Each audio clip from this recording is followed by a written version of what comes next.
Christie was the classic ambiguous serial killer. He was filthy, but he was also fastidious. Christie was a monster that had been going for years and murdering girls left, right and centre. There was a sexual element in the killing that gave it a ghoulish glamour. In 1953, the police entered number 10 Rillington Place in London. It was simply a house of horrors, the scene of 8 horrific murders. The man believed to be responsible for these brutal killings was John Reginald Christie.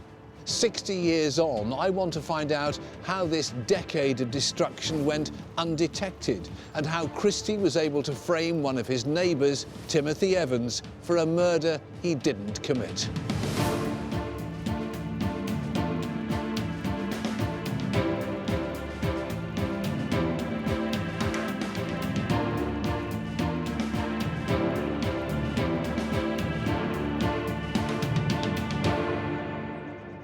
I'm Fred Dinage. As the official biographer for the Cray twins, I've learned firsthand that when it comes to crime, there's always more to the story than meets the eye. That's why I'm reinvestigating the sickening murders committed by John Reginald Christie. In the 1940s and 50s, he gained the trust of vulnerable women and exploited that trust to sexually abuse and then kill them, hiding their bodies in his house. How did he get away with it, and why wasn't he brought to justice earlier? John Reginald Christie was born in Halifax in 1899.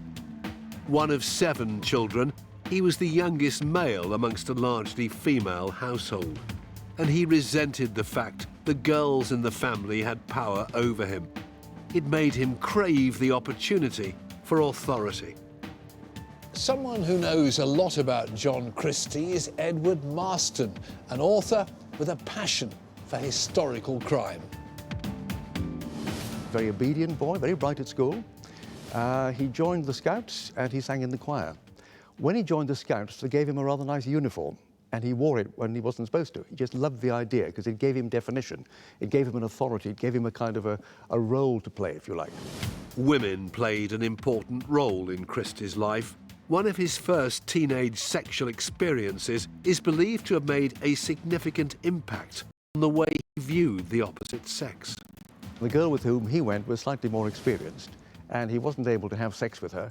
So, of course, she told her friend, who told the rest of them, and suddenly his nicknames became Can't Do It Christie or Reggie No-Dick. And that's very humiliating if you're in a small community. The problems Christie suffered in the lane were to haunt him throughout his life. I want to know if these frustrations played a pivotal role in Christie becoming a serial killer. Professor David Wilson is a leading expert in understanding the criminal mind.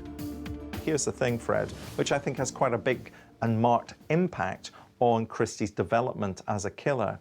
He had impotence problems, certainly when he's dealing with a woman who can exercise her own power, the power that comes from her gender.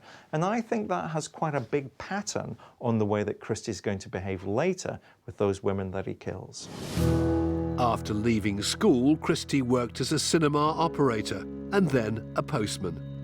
When he was 21, he met Ethel Waddington. She was plain and homely. After a short courtship, they married. The marriage appeared to be happy for a while. He admitted later that sex was always very sporadic between the two of them, so there was no possibility of children, obviously. He then took the job as the postman, which I've mentioned before, and began to steal postal orders, which meant he went to prison for a short period of time, and suddenly this image of Reg Christie began to crumble a little. Christie became addicted to the seedier parts of life. On his release from prison, he separated from his wife Ethel and travelled to London. And then for a 10-year period, we have this kind of twilight zone where he lives in the criminal underworld, visiting prostitutes, mixing with low life, having a job here, losing a job there, not having any particular home, just sort of drifting and going into prison 3 or 4 times. By the beginning of the Second World War, Christie came to the conclusion he wanted respectability. So he persuaded his wife Ethel to return to him. The Christies relocated to Notting Hill in London and moved into a small flat in 10 Rillington Place. Here, nobody knew of Christie's criminal past. He set out to establish himself as a respected member of the community. He saw an advertisement in the paper for the police reserve. He applied, didn't mention the fact that he had 4 convictions, of course, and foolishly they didn't check. So Reg Christie, the convicted criminal, is suddenly in uniform as a symbol of, all that's good and the right side of the law. And of course, being a special constable, that gives him further opportunities to meet and engage with people, specifically young women, that he might want to have some power and control over. Indeed, he's so fastidious in his role as a special constable, the neighbours describe him as the Himmler of Rillington Place. Christie's position gave him power over the community, and he exploited it. And having worked with the criminal underworld, prostitutes would give him free entertainment, shall we say, if he turned a blind eye to their soliciting and so on. So from his point of view, it was wonderful. I'm going to meet a man who remembers wartime Britain very well. He's 96-year-old Len Trevelyan, who saw service as an RAF pilot and also as an officer in the Metropolitan Police. He came face to face with Christie. Can you describe to me Rillington Place, what it was like? It was a little cul-de-sac with a brick wall right across the road at the end of 10 Rillington Place, and the houses there were all occupied multi-tenancies, 3 and 4 to a room. Rillington Place was in a poor neighbourhood. However, it was a perfect location for the now respectable Christie to continue with his seedier pastime. And in that sort of Rillington Place area, I mean, how big a problem was prostitution at that time? Many people had lost their husbands or the girlfriends who'd had boyfriends that killed in the war. So there were a lot of women with no men folk behind them. And the only way they could get a living was prostitution. With no contraceptive pill and no legal abortion, many of the women found themselves with unwanted pregnancies. Len Trevelyan believes Christie and his wife Ethel capitalised upon this, carrying out illegal abortions in their kitchen. They had this deck chair in the kitchen down below, and the girls would sit in this deck chair had strings across the base of it, and so his wife was able to perform the abortion. He had a rubber tube from the gas stove and a tin fashioned like a mask at the end, and he used to put the girls out with coal gas. So they were working a little scheme that was working very well. It's Len's belief that the Christies became well known amongst ladies in the area for their procedures.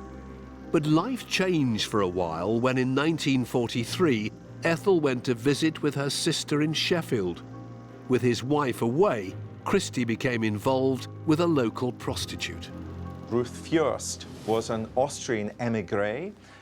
She came over to this country to train as a nurse, but by the time she meets Christie in 1943, she's by and large selling sexual services to American Air Forcemen. In other words, she's working as a prostitute. With Christie's wife away, Ruth became a regular visitor to his ground floor flat, where he paid for her services. Christie gets a telegram from his wife saying she's coming back from Sheffield, and I think he doesn't want to take the chance that Ruth Fürst isn't going to spread rumours about him, isn't going to turn up at 10 Rillington Place, demand to speak to Ethel Christie, Mrs. Christie, and tell her exactly what's been happening. And I think it's that telegram that causes Christie to think he'll have to dispose of Ruth Fürst. During their final sexual encounter, Christie strangled Ruth. Years later, he would tell the police, she was completely naked. I tried to put her clothes back on her. She had a leopard skin coat, and I wrapped this around her. I took her from the bedroom and put her under the floorboards. Of course, killing someone is the ultimate form of power, the ultimate expression of the control that you have over that particular victim. So clearly this is the beginning of that sexual fetish that he has emerging. Christie's first murder had given him a thrill. He was soon looking for another victim to satisfy his desires. Christie carried on without a care in the world. He'd given up his job as a special constable and was now working at the Ultra Radio Works in Acton. It was there that he met Muriel Eady. Muriel Eady came from a respectable family, spinster in her 30s. They met regularly in the canteen over a meal, and she grew to trust him. And she had this problem with catarrh, and she talked about that, and that sort of set his mind rolling. With his wife away, Christie offered to cure Muriel of her affliction using a breathing device. When she visited 10 Rillington Place, he put a mask on her face. It was connected to the gas. That gas will render Muriel Eady unconscious, and I think Christie enjoys having women unconscious because that way he can control them further, as opposed to a living, breathing woman who's going to have her own views about what might be happening in terms of their relationship. With his victim unconscious, Christie had sex with Muriel, and then he produced a rope and strangled her. He had this phrase about, I felt this wonderful sense of excitement and this wonderful sense of release, which could only happen, not with his wife, but with people in this situation. Christie had now taken the lives of 2 young women, Ruth Fewest and Muriel Eady. He buried their bodies in his back garden. Nobody knew they'd been visiting Christie. It meant he was free to continue his murder spree, and it wouldn't take him long to strike again. I'm Fred Dinage, and I'm re-investigating the murders committed by the infamous serial killer John Reginald Christie. By 1947, he'd strangled 2 women and buried their bodies in his garden at 10 Rillington Place. This was just the beginning of his killing spree. Christie hid behind an air of respectability, working as a ledger clerk at the post office. It's alleged that he, along with his wife Ethel, also helped out women who found themselves with unwanted pregnancies. In 1948, a couple by the name of Evans moved into the flat above the Christies. Tim and Beryl Evans were expecting their first child, and they quickly attracted the attention of their sinister neighbour. Here's this young couple, moved from Wales, Timothy Evans is from Wales, moves into London trying to get a job. This is a young man in his mid-20s, newly married, working as a van driver, and crucially has an IQ reputedly to be around 70. And he's got this wife as well that Christie clearly is interested in, because we now know, of course, that Christie's interested sexually in young women that he can have power over. The Evanses had their first baby, Geraldine, but family life wasn't all they'd hoped it would be.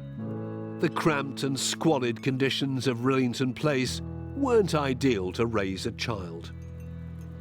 The problem came when she conceived a second child, and suddenly panic set in. They were all short of money. He was earning £7 a week and could make it up to £8, but then that had to cover the payments on, well, the rental obviously, the payments on the furniture, and all the other things. Unknown to Beryl, John Christie had learnt of her situation and was preparing a way to solve Beryl's problem. Beryl is panicking. She wants to have an abortion. First of all, her husband was against it, so she tries to give herself an abortion by taking pills. Inevitably, Christie got to hear about it and said, look, I can solve this problem, you know. And Evans went along with the notion that Christie would go up and perform this. In fact, he came down, his wife said, when you go downstairs, tell Christie it's all right, which he did, and then he went off to work. Little did Timothy Evans know he was leaving his wife in the hands of a murderer. On his return, Evans was told by Christie that he'd tried to carry out an abortion on Beryl, but tragically she died during the procedure. When Timothy comes back from work that particular evening, Christie reveals your wife has died and you're to blame. He said to Evans, well, of course, I go to prison, but, you know, so will you, because you're an accessory. So what we have to do is cover this up. Beryl's body was dumped into an empty room in 10 Rillington Place. Christie told Tim he'd get rid of her body down a manhole outside. Evans was now left looking after his baby and having to explain the disappearance of her mother. With an IQ well below the average of 100, Evans was susceptible to another idea from his neighbour, Christie. So Christie said, I've got a childless couple in East Acton who would take the child on and see that she was properly brought up. And you could go back and see her, you know, eventually. Of course, these people didn't exist, but as far as Evans was concerned, they did. The key thing that Christie would be telling Evans is that you have to get out of London. But don't imagine that Timothy Evans is going to behave logically. Timothy Evans was a young man, clearly stressed, clearly doesn't know how to react, and is listening to somebody who he thinks is looking out for his best interests, so he simply does as he's told. With his beloved wife dead, it's believed Evans made the decision to leave his child in the care of Christie. He then fled to Wales to stay with relatives. Both Beryl and Tim's family started to ask questions about his wife and child's whereabouts. On the 30th of November, unable to maintain the pretense any longer and racked with guilt, Tim went to the police station in Merthyr Tydfil. So he was cautioned, and he made the first of the two statements in Merthyr Tydfil. The first said, my wife died in an abortion and I disposed of her down the manhole outside. The police visited Rillington Place, searched the manhole and found nothing. If they'd looked elsewhere, they might have found the hidden bodies of Christie's victims. At this point, Evans implicated Christie, claiming he'd played a part in her death. In his statement to the police, he said, I asked him how long she'd been dead. He said since 3 o'clock. Then he told me my wife's stomach had been septic poisoned. The police paid another visit to Rillington Place and this time knocked on the door of John Christie. The Christies presented a united front, denying any wrongdoing. The word of this respectable middle-aged couple appeared to be worth more than that of working-class Evans. But of course, you've got a young man who's disappeared out of London and then reports his wife as being murdered. He tells the police she's going to be found in a particular drain.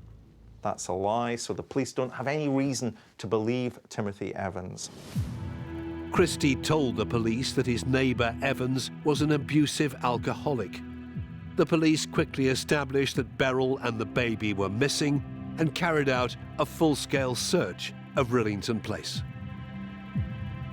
Behind a woodpile in the wash house, they uncovered the remains of Tim's wife Beryl and, most shockingly, that of baby Geraldine.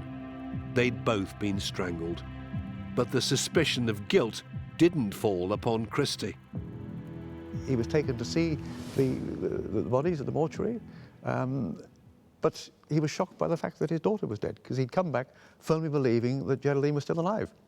And he came out with the story about, you know, where they've gone to people in East Acton. After a lengthy interrogation at Notting Hill police station, the easily led Evans changed his story once again. He confessed to the murders of his wife and child. Briefly explain to me, if you can, how the system of statements worked at that time. A CID officer were trained to take it. They had to go on a course and learnt how to take statements. And statements are taken from prisoners under caution. And they write down his answers.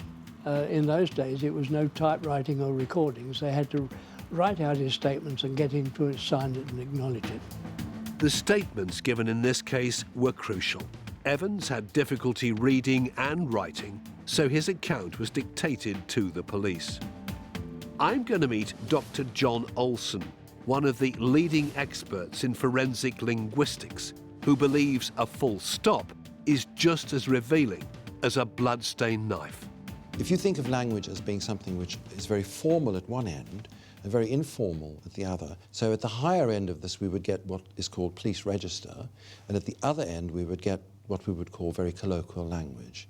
What we find in the Evans statements is a complete mix. But in the Merthyr-Tydfil statements, we don't find a great deal of mixture of register. It is fairly faithful to the way that that Evans probably would have spoken. What about when we get to the statements made to the police at Notting Hill Police Station? I think we have a completely different situation. Can you illustrate that? Yes, we can see that I've put a blue rectangle around the first sentence there, where it says she was incurring one debt after another.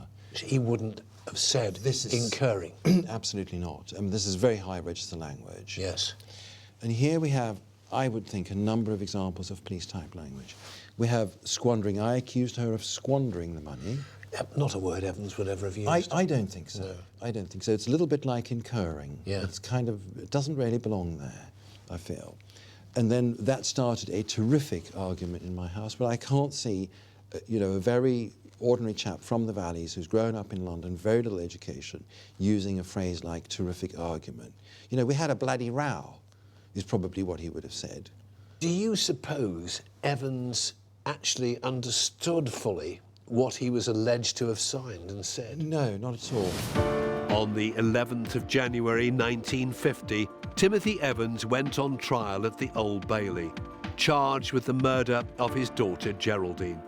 By now he'd retracted his earlier statements of guilt and professed that Christie was guilty of the murders. The trial would bring him face to face with his neighbour. When he got to the trial, of course, he pleaded not guilty. Was horrified at the idea that they thought he'd killed his daughter. But by this stage, the evidence against him, as presented, was overwhelming. You know, here was a man, lived with a woman, needed to get rid of the child, killed her in a row, it was said. The two Christies swore that they'd heard a thud in the room above. And here was a man who'd been a policeman, who knew how to talk to policemen, who'd been in court a number of times, who knew the ropes. So Christie sold him down the river? Christie sold him down the river, and of course was the chief witness. The trial lasted 3 days, and after just 40 minutes of deliberation, the jury found Evans guilty of murder. He was sentenced to death. Christie's evidence had been instrumental in convicting the trusting young man. The bodies of the 2 other women Christie had previously killed remained undiscovered. He was still free from suspicion. As the Christies left court, Evans's mother shouted at him, "Murderer, murderer." Ethel, Christie's wife, leapt to his defence. "Don't you dare call my husband a murderer," she said. "He's a good man." While Christie went off on holiday to Sheffield, Evans appealed to the Home Secretary, Mr. Tudor Ede, but was unsuccessful. Timothy John Evans was hanged on March the 9th, 1950, at Pentonville Prison. He protested his innocence to the end, but it did no good. In the eyes of the law, the case was closed. They had their man, or so they thought.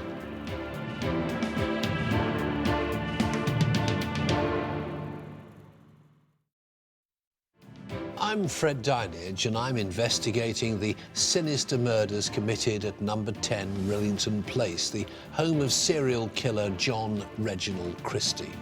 By 1950, 4 people had been murdered in the house. The police, unaware of the first 2, had found Timothy Evans responsible for the latest deaths, and the young man had been hanged. No one suspected Christie's involvement in these crimes, or indeed any other. Life in 10 Rillington Place had changed since the death of Beryl and Geraldine Evans. A new landlord had filled the empty flats. Christie didn't want the new residents to discover the 2 bodies of Ruth Hewist and Muriel Eady he disposed of on the premises. Faced with increased comings and goings from their neighbours, tensions between Ethel and John Christie began to rise. Well, here you've got Christie, after Evans is hanged, as he must have felt he'd got away with it again. He must have felt powerful again. I think, interestingly, that Ethel, Christie's wife, exercises some kind of informal control over Christie's behaviour but her relationship with Christie is breaking down. So the two of them living close together began to argue much more. She was very depressed. She was on tablets.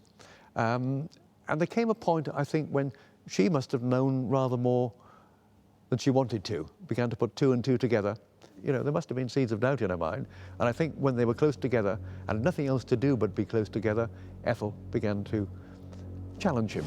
Nobody can really be sure why, but on the 14th of December 1952, Christie decided to turn his attention to Ethel. He strangled his wife in their bed with a stocking.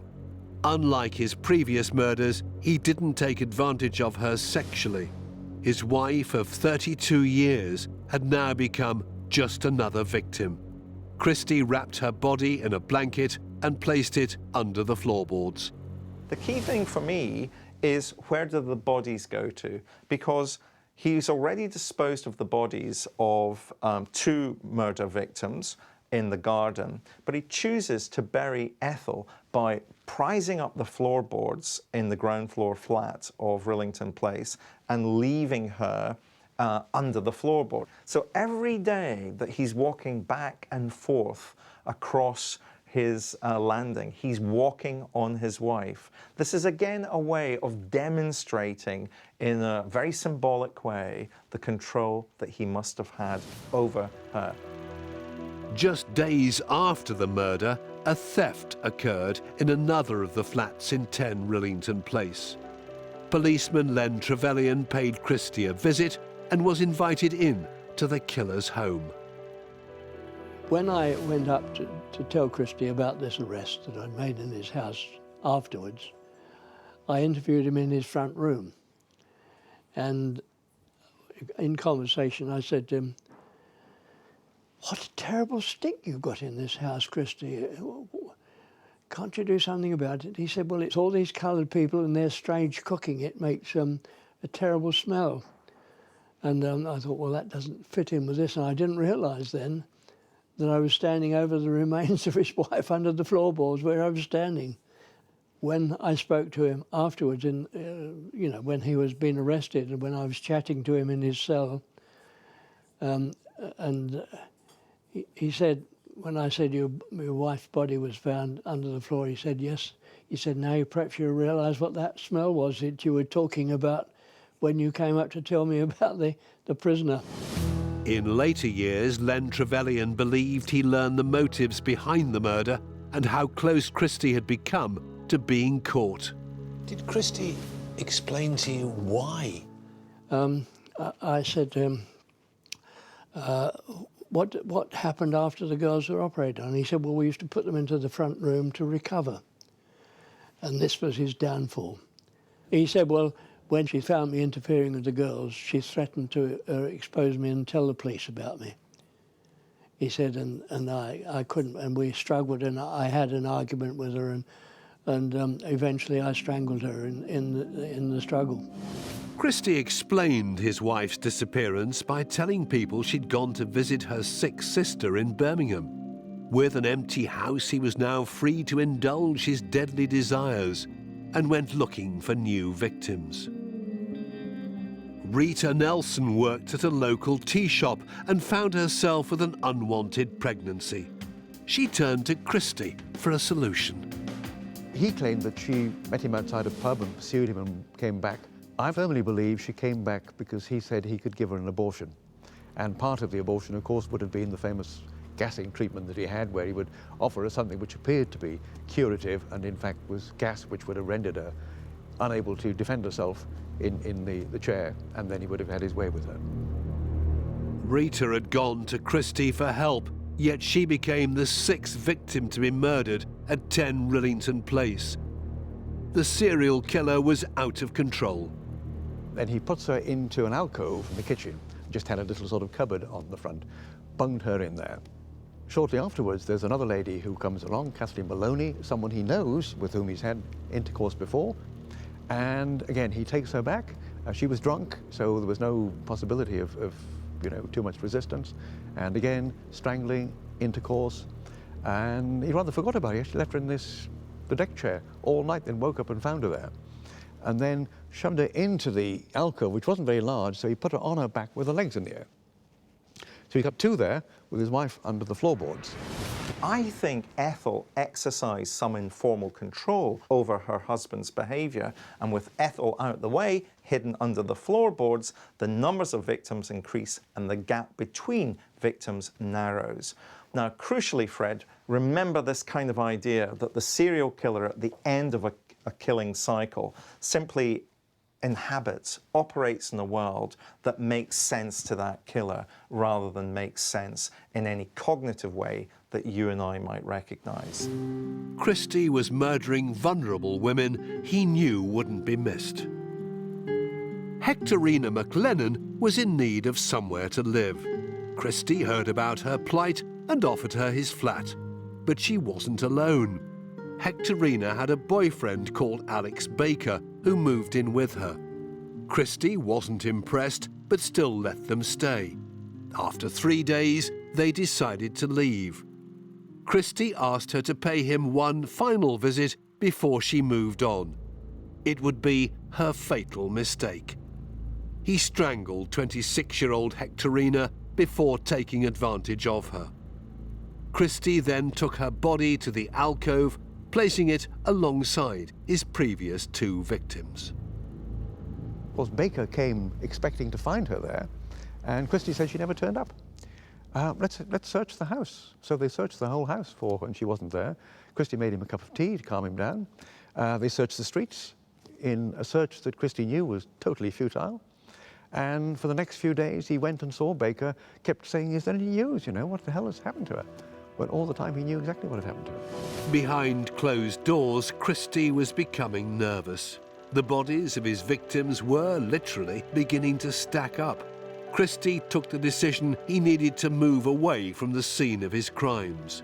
But with no money, he decided to sublet the flat. Christie then met 2 people called the Reilly, husband and wife, and persuaded them that he was the landlord and that they could move in, and he took the rent off them for quite I think it was like 3 or 4 weeks in advance. Christie then packed up everything that he thought was important, and off he went.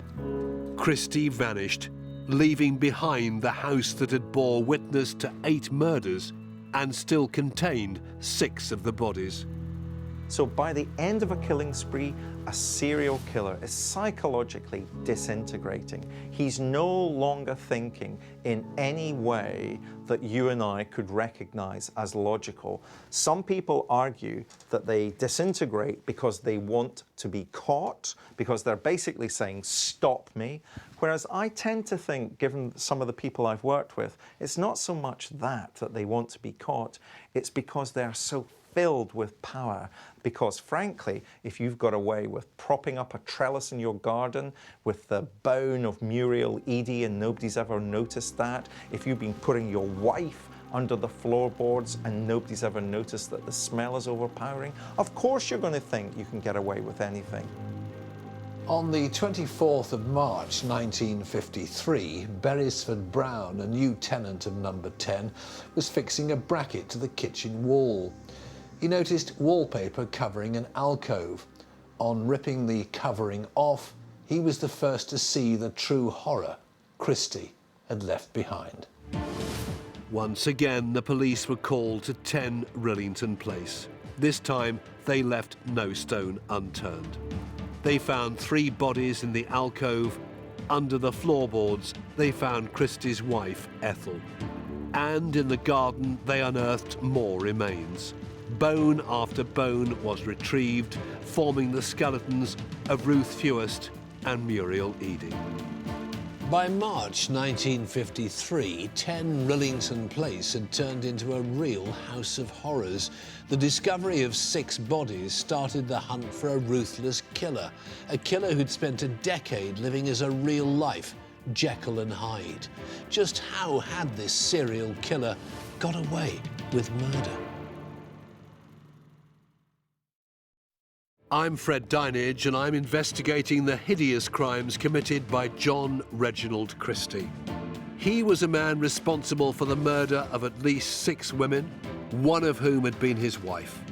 Many believed he'd also killed Beryl Evans and her baby Geraldine, and allowed Timothy Evans to hang for the crime. By 1953, Christie was on the run. The police launched one of Britain's biggest ever manhunts, having uncovered a scene of devastation at his flat. They discovered the bodies of 6 women hidden at 10 Rillington Place. Several of them had never been declared missing, and Christie had covered the murder of his wife by telling people she was away visiting relatives. He'd got money from his wife's bank account, just over £10, and clearly he was on the run and he was crumbling. He went straight to a Rillington house, which is a place for down and outs, where you slept in a huge room with all the beds, cheek by jowl with each other. Made no attempt to disguise his identity and gave his insurance card and so on, and then just sort of drifted. Wandered through London. How he slept, we don't know. On the 31st of March, a man was stopped by police on the embankment near Putney Bridge. He called himself John Waddington. On further inspection, it was obvious that this man was in fact the sadistic killer they were looking for. It was Christie. He was taken to Putney Police Station and accused of murdering his wife, Ethel. Christie claimed it was a mercy killing. He'd awoken and discovered her convulsing, unable to breathe. He then went on to describe the other killings as acts of self-defense or accidents. He had a capacity for deliberately forgetting things, of putting unpleasant things in a part of his mind that he closed the door on, as it were. So he always showed himself in a good light. He's either the victim of these women when they come back, they attack him, he has to fight them off, and somehow, I don't know how, they fall dead at my feet. He doesn't mention the gassing, and he doesn't mention the intercourse that he had with them. He's either a mercy killer with his wife, or in the case of Beryl Evans, he's there to help her commit suicide, which again, could be seen in a certain light. Christie was aware that if he was tried and found guilty of the murders, he'd be executed. By distancing himself from them and portraying himself as insane, he'd have an opportunity to escape the gallows. Forensic linguist John Olson has examined the statements Christie made and thinks they reveal how cunning he was. So he was a good user of language, he was articulate. And in my experience, when the police are dealing with a very articulate, clearly spoken person, then they are not going to alter that language in any way. Although it was all about him, he had this way of kind of making himself invisible in the text. Can you give me an example? Certainly can. Here he says, the statement I made on the 5th June 1953 is true so far as I remember what happened, except that a square scarf was not used when the gas was inhaled. If I can just point out what's actually happening there. When he says a square scarf was not used, he's actually saying, I didn't use a scarf to kill this woman, to put over her head so that she couldn't get any air. But he's phrasing it in this very impersonal way, as though it's almost somebody else who's doing the action. He's sort of absenting himself He's away definitely absenting himself. Yes. Ordinarily, you'd look at that and think, did the police write that? Well, no, absolutely not. That is the way that he, if you look throughout his statements and throughout his testimony, he always absents himself. Away from the eyes and ears of his interrogators, Christie had a different story that he would tell to one of his guards, Len Trevelyan. I was called upon to sit in with him and chat to him, and he recognised me as being the person who had spoken to him some time before, when I went to his house. So he was willing to chat. He was pleased to get it off his chest. And I did say to all these last 3 girls, they were pregnant. He said, I couldn't tell them that my wife was not there to do the abortion. He said, so I had to keep them quiet, and if they were dead, they couldn't talk about it. He said 1, and then I hoped there would be no more, but then in due course there were 2 others came. He said, and I dealt with them the same way. He said, but I'm afraid each one of them I did indulge in sexual intercourse with them when they were dead. Christie was charged with the murder of 4 women. The law meant he could only be tried for 1. The prosecution decided the strongest case was for the murder of his wife, Ethel. Once he got to prison, his attitude changed. I mean, if you watch him in photographs when he was arrested, he's doing things like this.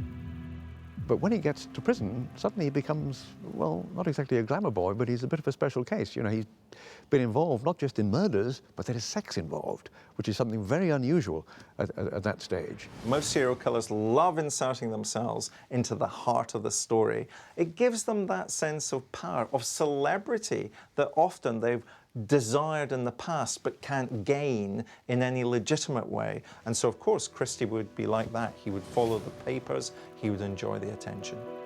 On the 22nd of June 1953, it was standing room only in Court Number 1 at the Old Bailey. Journalists and the public filled the gallery, keen to see the man whose crimes had shocked Britain. Christie was tried for the murder of his wife Ethel in a trial that lasted only 4 days. When asked if he'd committed more murders than were known about, he replied, "I can't say exactly. I might have done."